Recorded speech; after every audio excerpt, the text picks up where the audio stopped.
Hey man, Arve, yeah, some people are very bullish on this at the moment. I know Marty and OJ in the group have mentioned it for much bigger prices and potential on the higher time frames. I'm very much a short term, medium term player, a couple days in, a few hours in and out sort of thing. So again, each to their own. Take this with a pinch of salt, but it kind of reminds me in the short term of 1 inch approaching the cloud wall. I'm just trying to find my little drawing tool thing. Where is it? Here it is. Potentially sort of around here, and that got a. It came in towards the cloud wall and it got like a 20% pump.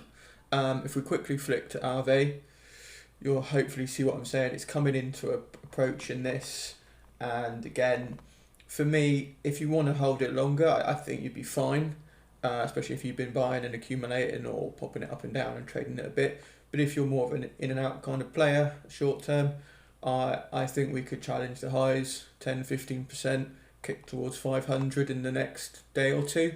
That'll be my plan for it. Just a quick scalp play. Hopefully, we'll get this bounce off the cloud and test up there.